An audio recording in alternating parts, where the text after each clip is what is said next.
ನಮಸ್ಕಾರ ರೈತ ಬಾಂಧವರಿಗೆ, ಕೃಷಿ ಸಂಜೀವಿನಿ ಯೂಟ್ಯೂಬ್ ಚಾನಲ್ಗೆ ತಮ್ಮೆಲ್ಲರಿಗೂ ಹಾರ್ದಿಕ ಸ್ವಾಗತ.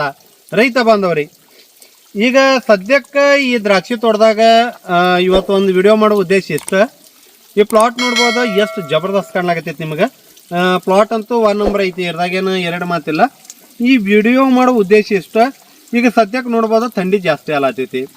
ಥಂಡಿ ಜಾಸ್ತಿ ಆಲಾಕತ್ರ ತೋಟದಾಗ ಏನು ಸಮಸ್ಯೆ ಬರ್ತೈತಿ ಅಂದ್ರೆ ಸೈಜಿಂಗ್ದ, ಅಂದ್ರೆ ಕಾಳ ಸೈಜ್ ಆಗೋದು ಭಾಳ ದೊಡ್ಡ ಸಮಸ್ಯೆ ಆಗ್ತೈತಿ. ಈಗ ನೋಡ್ಬೋದು, ಈಗ ಹಿಂದ್ಗಡೆ 4-5 ದಿನದಿಂದ ಏನು ಸ್ಪ್ರೇ ತೊಗೊಂಡಿರಲ್ಲ, ಆ ರಿಸಲ್ಟ್ ನಿಮಗೆ ಸಿಗ್ಲಾತಿಲ್ಲ. ಅಂದ್ರೆ ಈಗ ನೀವು ಜೇಬ್ ಹೊಡೆದ್ರು ಎಷ್ಟು ಸೈಜ್ ಆಗ್ಬೇಕಲ್ಲ ಅಷ್ಟು ಸೈಜ್ ಆಗ್ಲಾತಿಲ್ಲ. ಕಾರಣ ಇಷ್ಟ, ನೀವು ಜೇಬ್ ಹೊಡೆದ್ರು ಕೂಡ ಥಂಡಿ ಜಾಸ್ತಿ ಆಗೈತಿ. ಥಂಡಿ ಜಾಸ್ತಿ ಆಗೋದ್ರಿಂದ ಮಾಲ್ ಕಡಕತ್ತೈತಿ. ಮಾಲ್ ಕಡಕೈತಿ ಅಂತ ತಿಳ್ಕೊರಿ, ಸೈಜಿಂಗ್ ಬರೋದಿಲ್ಲ. ಆದ ಕಾರಣ ಮಾಲ್ ಕಡಕ ಆಗಬಾರ್ದಪ್ಪ, ಮಾಲ್ ಕಡಕ ಆಗಬಾರ್ದ, ಸೈಜಿಂಗ್ ಚಲೋ ಆಗ್ಬೇಕಂದ್ರೆ ನಾವು ತೋಟದಾಗ ಏನೇನು ಮ್ಯಾನೇಜ್ಮೆಂಟ್ ಮಾಡ್ಬೇಕಾ ಅದ್ರ ಕಡೆ ಲಕ್ಷ್ಯ ಕೊಡೋನು. ಈ ಪ್ಲಾಟ್ ಬಂದ ಇಲ್ಲೇ ಕೌಲಿಗೆ ಮೇನ್ ಅಂದ್ರೆ ಬಿಜಾಪುರ ಡಿಸ್ಟಿಕ್, ಬಿಜಾಪುರ ತಾಲೂಕಿನಾಗೆ ಬರ್ತೈತಿ. ಅಂದ್ರೆ ಕೌಲಿಗೆ ಗ್ರಾಮದಾಗ ಬರ್ತೈತಿ ಈ ಪ್ಲಾಟ್. ಇವತ್ತಿಗೆ 55 ದಿನದೈತಿ. ಈ ಪ್ಲಾಟ್ನಾಗ ನೋಡ್ಬೋದು ನೀವು, ಅಂದ್ರೆ ಎಲ್ಲ ಜಬರ್ದಸ್ತ್ ಐತಿ. ಈ ಪ್ಲಾಟ್ನಾಗ ನಾವು ಹೇಳ್ದಂಗೆ ಸೈಜಿಂಗ್ ಮಾಡ್ಕೋಬೋದು. ಸೈಜಿಂಗ್ದ ನಮಗೆ ಈ ಪ್ಲಾಟ್ನಾಗ ಸಮಸ್ಯೆ ಬರಲ್ಲ. ಯಾಕಂದ್ರೆ ಈ ಪ್ಲಾಟ್ನಾಗಿನ ಗೊನಿಗಳು ನೋಡ್ರಿ, ಅಂದ್ರೆ ಎಷ್ಟು ಸ್ಮೂತ್ ಅದಾವ. ಯಾವುದೇ ಗೊನೆ ಹಿಡ್ರಿ ಅಂದ್ರೆ ಅತಿ ಸ್ಮೂತ್ ಅದಾವ. ನೀವು ಯಾವುದೇ ಗೊನೆ ಹಿಡೀರಿ ಸ್ಮೂತ್, ಅಂದ್ರೆ ಹಾರ್ಡ್ನೆಸ್ ಇಲ್ಲ. ಹಾರ್ಡ್ನೆಸ್ ಇರ್ಲಾರ್ದ ಅಂದ್ರೆ ಹಾರ್ಡ್ ಆಲಾರ್ದಂತಹ ಗೊನೆಯಾಗ ನಾವು ನಮ್ಮ ಮನ್ಸಿಗೆ ತಕ್ಕಂಗೆ ಕಾಳ ಸೈಜ್ ಮಾಡ್ಕೋಬೋದು. ಹಿಂಗಾಗಿ ಈ ಪ್ಲಾಟ್ನಾಗ ಸೈಜಿಂಗ್ದ ನಮಗೆ ಏನೂ ಸಮಸ್ಯೆ ಬರಲ್ಲ. ಈ ಪ್ಲಾಟ್ನಾಗ ನಾವು ಸೈಜಿಂಗ್ ಮಾಡ್ಬೋದು. ಬಟ್ ಸೈಜಿಂಗ್ ಯಾವ ತೋಟದಾಗ ಆಗಲ್ಲ, ಅದ್ರ ಕಡೆ ಲಕ್ಷ್ಯ ಕೊಡೋನು. ಒಂದು ರೈತ ಬಾಂಧವರೇ, ಸೈಜಿಂಗ್ ಆಗ್ಬೇಕಂದ್ರೆ ಇನ್ನೂ ಒಂದು ನಿಮಗೆ ಇಲ್ಲಿ ಈ ಪ್ಲಾಟ್ನಾಗ ನೋಡ್ಬೋದು, ತಿನ್ನಿಂಗ್ನು ಭಾಳ ಮಹತ್ವದೈತಿ. ಈ ಪ್ಲಾಟ್ನಾಗ ನೋಡ್ಬೋದು ನೀವು, ನ್ಯಾಚುರಲ್ ತಿನ್ನಿಂಗ್ ಭಾಳ ಚಲೋ ಆಗೈತಿ. ಅಂದ್ರೆ ನ್ಯಾಚುರಲ್ ತಿನ್ನಿಂಗ್ ಇಷ್ಟು ಪರ್ಫೆಕ್ಟ್ ಆಗೈತಲ್ಲ, ಅಂದ್ರೆ ಬೇದಾನದವ್ರಿಗೆ ಎಷ್ಟು ಬೇಕಾದ್ರೆ ಚಲೋ ಐತಿ. ಈಗ ಇನ್ನೂ ಒಂದು, ಈಗ ನಾವು ಸ್ಟೆಪ್ ಬೈ ಸ್ಟೆಪ್ ಹೋಗೋಣ. ಈಗ ಸೈಜಿಂಗ್ ಮಾಡ್ಕೋಬೇಕಂದ್ರೆ ನಾವು ತೋಟದಾಗ ಎದ್ರ ಕಡೆ ಲಕ್ಷ್ಯ ಕೊಡಬೇಕು. ಒಂದು ಗೊನಿ ಸೈಜ್. ಈಗ ನೀವು ನೋಡ್ಬೋದು, ಇವು ಗೊನಿ ಸೈಜ್ ಅಂದ್ರೆ ಸ್ವಲ್ಪ ಉದ್ದಿಗೆ ಭಾಳ ಆಗ್ಯಾವ. ನಮ್ಗೆ ಈಗ ಸೈಜಿಂಗ್ ಆಗ್ಬೇಕಂದ್ರೆ 1 ಲಕ್ಷ ಇಟ್ಕೋರಿ. ಸೈಜಿಂಗ್ ಕ್ವಾಲಿಟಿ ಆಗ್ಬೇಕಂದ್ರೆ ಗೊನಿ ಇಟ್ಟು ಉದ್ದು ಇಡ್ಲಾಕ್ ಹೋಗ್ಬೇಡ್ರಿ. ಗೊನಿ ಶೇಂಡಾ ಹೊಡೀರಿ. ಈಗ ಎಷ್ಟು ಕಾಳ ಸಾಕು ನಮಗೆ. ಗೊನಿಗಳ ಶೇಂಡಾ ಹೊಡಿಯೋದು ಇಲ್ಲಿಗ ನೋಡ್ಬೋದು. ಇದು ಮತ್ತೆ ನೋಡ್ರಿ, ಸ್ವಲ್ಪ ಕಾಳು ಜಾಸ್ತಿ ತಿನ್ನಿಂಗ್ ಆಗಿಲ್ಲ, ಬಟ್ ಕಾಳಿ ಹಂಗೆ ಕೊಡ್ಯಾವ ಈಗ. ಬಟ್ ಇದು ಸ್ವಲ್ಪ ತಿನ್ನಿಂಗ್ ಜಾಸ್ತಿ ಆಗೈತಿ, ಇದು ಸ್ವಲ್ಪ ಹುಬ್ಬಸ್ಕೋಬೇಕಾಗೈತಿ. ಬಟ್ ಅದೇ ತಿನ್ನಿಂಗ್ ಜಾಸ್ತಿ ಅಲ್ಲಾರ್ದಕ್ಕೆ ಆಲ್ರೆಡಿ ಕಾಳು ಕೊಡ್ಯಾವ ಇಲ್ಲಿ. ದಯವಿಟ್ಟು ನಿಮ್ಗೆ ಕ್ವಾಲಿಟಿ ಚಲೋ ಆಗ್ಬೇಕಪ್ಪ, ನಿಮ್ಮ ತೋಟದಾಗ ಕ್ವಾಲಿಟಿ ಚಲೋ ಆಗ್ಬೇಕು, ಇಳುವರಿ ಚಲೋ ಹೊಂಡಬೇಕು, ಕಾಳು ಸೈಜಿಂಗ್ ಆಗ್ಬೇಕಂದ್ರೆ ಇದು ನೀವು ತಿನ್ನಿಂಗ್ ಯೂನಿಫಾರ್ಮ್ ಸೈಜಿನಾಗ ತಿನ್ನಿಂಗ್ ಮಾಡ್ರಿ. 1 ಚೋಟಿ ಇಡ್ರಿ ಸಾಕು. ನೀವು ನೆನಪಿಟ್ಕೋರಿ, 1 ಚೋಟಿ ಇಡ್ರಿ. ಇದು ನೀರು ತುಂಬತಕ್ಕ ಒಂದು ಗೇನ್ ಆಗ್ತೈತಿ. ಈ ಮತ್ತು ಶೇಂಡಾ ಹೊಡೆದ ಕೊನೆಯಾಗ ಸೈಜಿಂಗ್ ಚಲೋ ಬರ್ತೈತಿ. ನಿಮಗೆ ಮುಂದೆ ಮಮ್ಮಿಫಿಕೇಶನ್ದು ಪ್ರಾದುರ್ಭಾವನೂ ಕಮ್ಮಿ ಆಗ್ತೈತಿ. ಈಗ ನೋಡಿ, ಈ ಎಳಕನ್ಯಾಗ ನೀವು ಕೈಲೇನೆ ಶೇಂಡಾ ಹೊಡ್ಕೊತ ಹೋಗ್ಬೋದು. ಇವು ಎಳಕನ್ಯಾಗ ಕೈಲೇ ಶೇಂಡಾ ಹೊಡ್ಕೊತ ಹೋಗ್ಬೋದು. ಮತ್ತು ಇವಾಗ ಗೊನಿ ತುಂಬದು ಅಂತ ತಿಳ್ಕೊರಿ, ಪಲ್ಪ ಸಗೋರು ಜಬರ್ದಸ್ತ್ ಬರ್ತಾವೆ, ಸೈಜಿಂಗ್ ಚಲೋ ಆಗ್ತೈತಿ. ಈ ಟೈಮ್ನಾಗ ಶೇಂಡಾ ಹೊಡ್ಕೊರಿ ಅಂದ್ರೆ ಸೈಜಿಂಗ್ ಚಲೋ ಆಗ್ಲಕ್ಕೆ ಹೆಲ್ಪ್ ಆಗ್ತೈತಿ. ಒಂದು, ಯಾರು ತೋಟದಾಗ ಗೊನಿ ಹಾರ್ಡ್ ಅದಾವಲ್ಲ ಅಂಥ ತೋಟದಾಗ ಗೊನಿ ಸ್ಮೂತ್ ಮಾಡ್ಕೊಂಡು ಹೋಗೋದು ಭಾಳ ಮಹತ್ವದೈತಿ. ಈಗ ಗೊನಿ ಸ್ಮೂತ್ ಮಾಡ್ಕೊಂಡು ಹೋಗ್ಬೇಕಂದ್ರೆ ನಮಗೆ 2 ಆಪ್ಷನ್ ಅದಾವ. ಒಂದು ಪ್ರೀಮಿಯಂ ಮ್ಯಾಗ್ನೀಷಿಯಮ್. ನೀವು ಜೆ ಹೊಡಿಕಿತ ಮೊದಲು ಒಂದು ಪ್ರೀಮಿಯಂ ಮ್ಯಾಗ್ನೀಷಿಯಮ್ 1.5 ತಗೋರಿ. ಬೋರಾನ್ 1 ಅಂದ್ರೆ ನಾಳೆ ಜೆ ಹೊಡಿತೀರಿ ಅಂದ್ರೆ ನೀವು ಏನು ಮಾಡಿರಿ, ಅಡ್ವಾನ್ಸ್ ಸ್ಪ್ರೇ ತಗೋರಿ. ಈಗ ನಾವು ಅಂದ್ರೆ ಕಾಳು ಸಟ್ಟಾಗನ ಹಿಡ್ದೆ ಮಾತಾಡೋಣ. ಈಗ ಕಾಳು ಸಟ್ ಐತೆ ಅಂತ ತಿಳ್ಕೊರಿ. ಈಗ ನೀವು ಜೋಳದ ಕಾಳಿನ ಲೆವೆಲ್ನ ಜೆ ತೊಗೋತೀರಿ ದೊಡ್ಡದು. ಆ ಜೆ ತೊಗೋಕಿಂತ ಮೊದಲು ಒಂದು ಪ್ರೀಮಿಯಂ ಕ್ಯಾಲ್ಸಿಯಮ್ ಬೋರಾನ್ ಕೈ ಹೊಲಿ, ಅಂದ್ರೆ ಗೊನಿ ಸ್ಮೂತ್ ಆಗ್ತಾವೆ. ಪ್ರೀಮಿಯಂ ಕ್ಯಾಲ್ಸಿಯಮ್ ಸಿಗ್ಲಿಕ್ಕಂದ್ರೆ ನಿಮಗೆ ಇನ್ಸ್ಟಾಬಿಯನ್ ನೀವು ಬೋರಾನು 1 ತೊಗೋಬೋದು. ಪ್ರೀಮಿಯಂ ಕ್ಯಾಲ್ಸಿಯಮ್ ಬೋರಾನ್ ಅಥವಾ ಇನ್ಸ್ಟಾಬಿಯನ್ ಬೋರಾನ್ ಸ್ಪ್ರೇ ಅಡ್ವಾನ್ಸ್ ತಗೋರಿ. ಮರುದಿನ ಜೆ ಸಿಂಪರಣೆ ತಗೋರಿ. ಮರುದಿನ ಏನು ಜೆ ತೊಗೋತಿರಲ್ಲ ಆ ಜೆ ತೊಗೋಕಿಂತ ಮೊದಲು ಡ್ರಿಪ್ನಾಗ ಅಂದ್ರೆ ಗೊಬ್ಬರಗಳು ಬಿಡೋದು ಅಷ್ಟು ಅವಶ್ಯಕತೆ ಐತಿ. ನೀವು ಕಾಳು ಕಟ್ದು ಅಂತ ತಿಳ್ಕೊರಿ. ಕಾಳು ಕಟ್ಟಾನ ನೆಲಕ್ಕೆ ಒಂದು 25 kg DAP ಅಥವಾ 1 ಬ್ಯಾಗ್ DAP ತಗೋರಿ. 1 ಬ್ಯಾಗ್ ಯಾರಾಮೇಲ ಕಾಂಪ್ಲೆಕ್ಸ್ ತಗೋರಿ.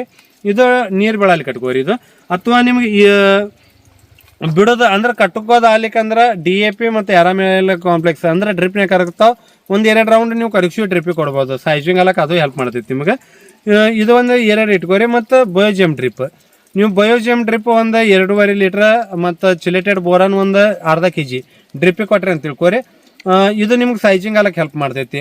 ಇದು ಕೊಟ್ಟು ಆಮೇಲೆ ಇನ್ಸ್ಟಾಬಿಯನ್ ಒಂದರಲ್ಲೇ ಸಿಂಪರ್ನೆ ತೊಗೋಬೋದು. ಇನ್ಸ್ಟಾಬಿಯನ್ ಸಿಗ್ಲಿಕ್ಕಂದ್ರೆ ನೀವು ಪ್ರೀಮಿಯಂ ಕ್ಯಾಲ್ಸಿಯಂ ದೇಡ್ರಲ್ಲೇ ಬೋರಾನ್ ಅರ್ಧಲ್ಲಿ ತೊಗೊಂಡ್ರೆ ಸಿಂಪರ್ನೆ ತೊಗೋಬೋದು. ಇದು ನಾಳೆ ಜಿಯ ಹೊಡಿತೀರ ಅಂದ್ರೆ ಇವತ್ತು ಸಿಂಪರ್ನೆ ತೊಗೋದು. ಈಗ ಜೋಳದ ಕಾಳಿನ ಹಂತದ್ನಾಗೆ ಸಿಂಪರ್ನೆ ತೊಗೋರಿ, ಅದ್ರ ಒಳಗಡೆ ತೊಗೊಳಕ್ಕೆ ಹೋಗ್ಬೇಡ್ರಿ, ಕಾಳು ವೇರಿಯೇಷನ್ ಆಗುತ್ತಾವೆ, ಅದನ್ನು ನಿಮ್ಗೆ ಲಕ್ಷ್ಯ ಇರಲಿ.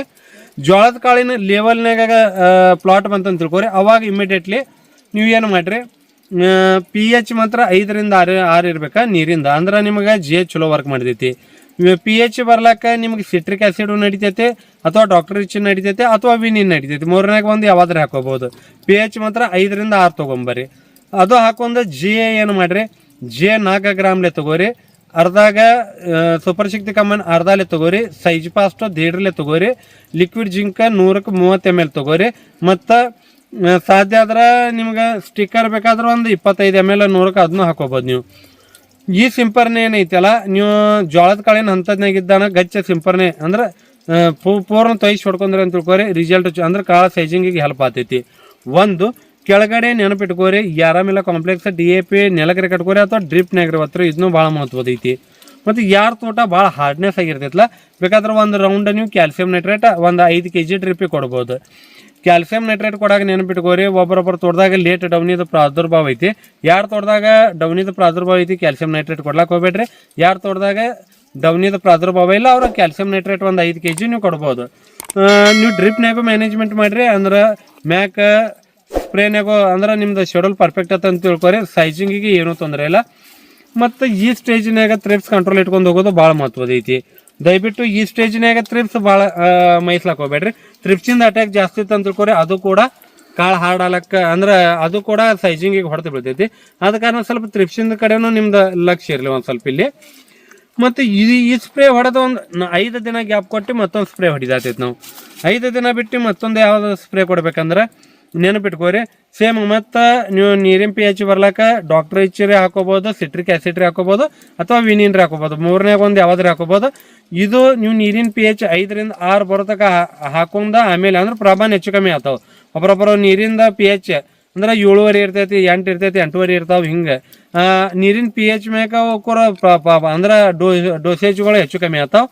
ನೀವು ಅಂದ್ರೆ ನೀವು ನೀರಿನ pH 5ರಿಂದ 6 ಬರ್ದಕ್ಕೆ ಅವ್ರ ಪ್ರಮಾಣ ಹಾಕೋತವ್ರಿ. 5ರಿಂದ 6 ಬಂತಂದ್ರೆ ಅವ್ರ ಪ್ರಮಾಣ ಅಲ್ಲೇ ನಿಂದಿರ್ಸ್ರಿ. ಆಮೇಲೆ ಮತ್ತೆ GA ಏನು ಮಾಡಿರಿ, ಮತ್ತೊಮ್ಮೆ 4 ತೊಗೋರಿ. ಬೋಲ್ಡ್ ಸೈಜ್ GA 4 ತೊಗೋರಿ. ಬೋಲ್ಡ್ ಸೈಜ್ ಅಂತ ಬರ್ತೈತಿ, ಅದು 100ಕ್ಕೆ 75 ml ತೊಗೋರಿ. CPPU ಈಗ ಗೊನೆ ಸಂಖ್ಯೆ ಜಾಸ್ತಿ ಇದ್ದು ಅಂತ ತಿಳ್ಕೊರಿ, ಗೊನೆ ಸಂಖ್ಯೆ ಜಾಸ್ತಿ ಇದ್ದು ಅಂತ ತಿಳ್ಕೊರಿ. ಅಂದ್ರೆ ಈಗ ಇದೇ ಪ್ಲಾಟಿನ ಲೆಕ್ಕ ಹೇಳಿ ನೀವು ನೋಡ್ಬೋದು ವಿಡಿಯೋನಾಗ. ಈಗ ಗೊನೆ ಸಂಖ್ಯೆ ಜಾಸ್ತಿ ಇತ್ತಂದ್ರೆ ನಾ ಏನು ಮಾಡೋಣ, CPPU 100ಕ್ಕೆ 30 ತೊಗೋರಿ. ಗೊನೆ ಸಂಖ್ಯೆ ಕಡಿಮೆ ಇತ್ತಂದ್ರೆ CPPU 50 ಹಾಕೋರಿ. ಈ ಮತ್ತು ಪ್ಲಸ್ ಮತ್ತು ರಿಪೀಟ್ ಸ್ಟಿಕ್ಕರ್, ಇದು ಸಾರಿ ಸ್ಟಿಕ್ಕರ್ ಅಲ್ಲ, ಜಿಂಕ್ ಲಿಕ್ವಿಡ್ ಜಿಂಕ್ ಮತ್ತು 100ಕ್ಕೆ 25 ml ಹಾಕೋಬೋದು. ನೀವು ನೆನಪಿಟ್ಕೋರಿ, GA 4 CPPU ಗೊನೆ ಜಾಸ್ತಿ ಇದ್ರೆ 30 ml ಹಾಕೋದು, 100ಕ್ಕೆ ಗೊನೆ ಸಂಖ್ಯೆ ಕಡಿಮೆ ಇತ್ತಂದ್ರೆ 50 ಹಾಕೋರಿ. ಮತ್ತು ಬೋರ್ಡ್ ಸೈಜ್ ನೀವು 75 ml ಹಾಕೋರಿ, ಮತ್ತು ಲಿಕ್ವಿಡ್ ಜಿಂಕ್ 75 ಹಾಕೋರಿ, ಸ್ಟಿಕ್ಕರ್ ಒಂದು 25 ಹಾಕೋರಿ. ಗಚ್ಚಿ ಸಿಂಪರ್ನೆ ಮಾಡಿರಿ. ಇದು ಕೂಡ ನಿಮ್ಗೆ ಸೈಜಿಂಗ್ ಆಲಕ್ಕೆ ಈ ಸ್ಪ್ರೇನು ಭಾಳ ಮಹತ್ವ ಪಡ್ತೈತಿ. ಈಗ ತಂಡ್ಯಾಗ ಮಾಲ್ ಭಾಳ ಕಡಕಾತಿರ್ತೈತಿ, ಹಿಂಗಾಗಿ ಕಾಳು ಸೈಜಿಂಗ್ ಆಲಕ್ಕೆ ನೀವು ಟಾನಿಕ್ ಒಂದು ಹಾಕೋದು ಅಂದ್ರೆ ಒಂದೊಂದು ಟಾನಿಕ್ ಕೆಲಸ ಕೊಡಲ್ಲ. ಅದಕ್ಕೆ ನಾವು ಕಾಂಬಿನೇಷನ್ ಕೊಡ್ಲಾಕತ್ತೀನಿ. ಯಾಕಂದ್ರೆ ನಮ್ಮ ಶೆಡ್ಯೂಲ್ನಾಗ ಪ್ರತಿ ವರ್ಷ ನಾವು ಬರೀ ಸೈಜ್ ಪಾಸ್ಟ್ ಬೋಲ್ಡ್ ಸೈಜ್ ಮೇಕೆ ಅಂದ್ರೆ ಸೈಜ್ ತರ್ತಿದ್ದೇವೆ. ಬಟ್ ಈ ವರ್ಷ ಥಂಡಿ ಜಾಸ್ತಿ ಇರೋದ್ರಿಂದ ನಾನು ನಿಮ್ಗೆ ಸೂಪರ್ ಶಕ್ತಿ ಕಂಬೈನ್ CPPU ಕಾಂಬಿನೇಷನ್ ಕೊಡ್ಲಾತೀನಿ. ಅಂದ್ರೆ ಸೂಪರ್ ಶಕ್ತಿ ಕಂಬೈನ್ 1ನೇ GA ಹೋಗಲಿ, CPP 2ನೇ ಸಿಂಪರ್ನೆ ಹೋಗಲಿ. ಮತ್ತು ಇನ್ನೂ ಒಂದು CPP ದಯವಿಟ್ಟು ಜಾಸ್ತಿ ಯೂಸ್ ಮಾಡ್ಲಿಕ್ಕೆ ಹೋಗ್ಬೇಡ್ರಿ. CPP ನೀವು ಎಷ್ಟು ಜಾಸ್ತಿ ಯೂಸ್ ಮಾಡ್ತೀರಿ ನಿಮ್ಗೆ ಶುಗರ್ ಬರ್ಲಾಕ ದಿನಗಳು ಅಷ್ಟು ಮುಂದೆ ಹೋಗ್ತಾವೆ, ಮತ್ತು ಶುಗರ್ ಬರ್ಲಾಕ ಭಾಳ ಅನಿಸ್ತೈತಿ. CPPU ಗೊನೆ ಸಂಖ್ಯೆ ಜಾಸ್ತಿ ಇತ್ತಂದ್ರೆ 30 ml ಹಾಕೋರಿ. ಗೊನೆ ಸಂಖ್ಯೆ ಲಿಮಿಟ್ ಇತ್ತಂದ್ರೆ ಅರ್ಧಾಲಿ ಹಾಕೋರಿ, ಅಂದ್ರೆ 100ಕ್ಕೆ 50. ಅದ್ರಕ್ಕಿಂತ ಜಾಸ್ತಿ ದಯವಿಟ್ಟು ಹಾಕ್ಲಾಕ ಹೋಗ್ಬೇಡ್ರಿ. ಮತ್ತು 2ನೇ GA ಹೊಡಿಯೋ ಟೈಮ್ನಾಗ ನೋಡ್ರಿ, ಗೊನೆ ನೋಡ್ರಿ ಸ್ಮೂತ್ ಇರ್ತಾವಿಲ್ಲೋ. ಗೊನೆ ಸ್ಮೂತ್ ಇರ್ಲಿಕ್ಕಂದ್ರೆ ಗೊನೆ ಸ್ಮೂತ್ ಅಲಕ್ಕೆ ನೆನಪಿಟ್ಕೋರಿ, ನೀವು ಇನ್ಸ್ಟಾಬಿಯನ್ ಬೋರಾನ್ ಅಥವಾ ಪ್ರೀಮಿಯಂ ಕ್ಯಾಲ್ಸಿಯಂ ಬೋರಾನ್ ಸಿಂಪರ್ನ ಕೊಟ್ಟು GA ತೊಗೋರಿ, ಅಂದ್ರೆ ರಿಸಲ್ಟ್ ಚಲೋ ಬರ್ತೈತಿ. ಇದು 1ನೇ GA ಮೊದಲು ಹೊಡ್ಕೋಬೋದು, 2ನೇ GA ಮೊದಲು ಹೊಡ್ಕೋಬೋದು. ನೀವು 2 ಆಪ್ಷನ್ ಇಟ್ಕೋರಿ. ಮತ್ತು ಫಸ್ಟಿಗೆ ನೀವು ಫಸ್ಟಿಗೆ ಅಂದಲ್ಲ ಬಯೋಜಮ್ ಡ್ರಿಪ್ ತಪ್ಪಸ್ಲಾಕ್ ಹೋಗ್ಬೇಡ್ರಿ, ಬೋರಾನು ತಪ್ಪಸ್ಲಾಕ್ ಹೋಗ್ಬೇಡ್ರಿ. ಬೇಕಾದ್ರೆ ಅದ್ರ ಕೂಡ ಕ್ಯಾಲ್ಸಿಯಂ ನೈಟ್ರೇಟ್. ಈ ಕ್ಯಾಲ್ಸಿಯಂ ನೈಟ್ರೇಟ್ ಬಿಡ್ಲಾಕ್ ಹೇಳಿನಿ, ಡೌನಿ ಇದ್ದವ್ರು ಬಿಡ್ಲಾಕ್ ಹೋಗ್ಬೇಡ್ರಿ. ಡೌನಿ ಇರ್ಲಿಕ್ಕಂದ್ರೆ biozyme, calcium nitrate, boron 3 combination ಕೊಟ್ರ ಅಂತಂದ್ರೆ ಗೊನಿ ಭಾಳ ಸ್ಮೂತ್ ಆತಾವ, ಸೈಜಿಂಗ್ ನಿಮ್ಗೆ ಹೆಲ್ಪ್ ಆಗ್ತೈತಿ. ಇದ್ರ ಕಡೆ ಲಕ್ಷ ಕೊಡ್ರಿ. 2ನೇ ರೌಂಡಿಗೆ ಮಾತ್ರ ಬಾರಾಕ್ ಸೆಟ್ 7 kg ಅಂದ್ರೆ ನಾಳೆ ಜಿಯ ಹೊಡ್ತೀರ ಅಂದ್ರೆ ಬಾರಾಕ್ ಸೆಟ್ 7 kg ಕೊಟ್ಟೆ ಜಿಯ ತಗೋರಿ, ಅಂದ್ರೆ ನಿಮ್ಗೆ ರಿಸಲ್ಟ್ ಚಲೋ ಸಿಗ್ತೈತಿ. ಮತ್ತು ಇನ್ನೂ ಒಂದು ನೆನಪಿಟ್ಕೋರಿ, ಇಲ್ಲಿ ಜಿಯ ಹೊಡ್ಯಾನ ತೋಟದಾಗ ನೀರು ಜಾಸ್ತಿ ಬೇಕಾಗ್ತೈತಿ. ದಯವಿಟ್ಟು ಒಳಗೆ ಒಬ್ಬರೊಬ್ಬರು ಏನು ಮಾಡ್ಲಾಕತ್ತೀರಿ, ನೀರಿಂದ ಭಾಳ ಟ್ರೆಸ್ ಕುಂದಿರ್ತೀರಿ. ಅಂದ್ರೆ ಹೂಕೊಳೆ ರೋಗನ್ಯಾಗ ಕಾಳು ಭಾಳ ಬದಲ್ಲ ಆತನ ನೀರಿಂದ ಟ್ರೆಸ್ ಕೊಟ್ರಿ. ಅದು ಕೂಡ ಪ್ಲಾಟ್ಗಳು ಭಾಳ ಹಾರ್ಡ್ಗ್ಯಾವ, ಔಷಧ ಹೊಡೆದು ಹಾರ್ಡ್ಗ್ಯಾವ, ಹಿಂಗಾಗಿ ಸೈಜಿಂಗಿಗೆ ತೊಂದರೆ ಆಗತ್ತೈತಿ. ನೀರು ಅಂದ್ರೆ ನೀವು ಜೇ ನಾಳೆ ಹೊಡಿತೀರಿ ಅಂದ್ರೆ ಇವತ್ತು ಪೂರ್ಣ ನೀರು ಕೊಡ್ರಿ, ನೀರು ಕೊಟ್ಟೆ ಗೊಬ್ಬರಗಳು ಕೊಡ್ರಿ, ಆಮೇಲೆ ಜೇ ತಗೋರಿ, ಅಂದ್ರೆ ನಿಮ್ಗೆ ರಿಸಲ್ಟ್ ಚಲೋ ಬರ್ತೈತಿ. ನೀವು ಜೇ ಹೊಡೆದ ನೀರು ಕಮ್ಮಿ ಕೊಟ್ರಿ ಅಂತ ತಿಳ್ಕೊರಿ, ಅಜ್ಜಿಬಾತ್ ನಿಮ್ಗೆ ರಿಸಲ್ಟ್ ಸಿಗಲ್ಲ. ನೀವು ಹೊಡೆದಿದ್ದ ಅಂದ್ರೆ ಜೇ ಹೊಡ್ಲಿ ಆತನ ಖರ್ಚು ಭಾಳ ಆಗ್ತೈತಿ. ಆದ ಕಾರಣ ಜೇ ಹೊಡಗಿಂತ ಮೊದಲು ಡ್ರಿಪ್ನಾಗ ಏನು ಗೊಬ್ಬರ ಕೊಡ್ಬೇಕು ಅದು ಕೊಡ್ರಿ. ಮೊದಲು ಆ ಗೊಬ್ಬರ ಕೊಡೋಕ್ಕಿಂತ ಮೊದಲು ಪೂರ್ಣ ಬೋತ್ ವಯಸ್ಸಂಗೆ ನೀರು ಕೊಟ್ರಿ, ಆಮೇಲೆ ಗೊಬ್ಬರ ಬಿಟ್ಕೋರಿ, ಆಮೇಲೆ ಜೇ ಸಿಂಪನೆ ತಗೋರಿ, ಅಂದ್ರೆ ನಿಮ್ಗೆ ರಿಸಲ್ಟ್ ಚಲೋ ಬರ್ತೈತಿ.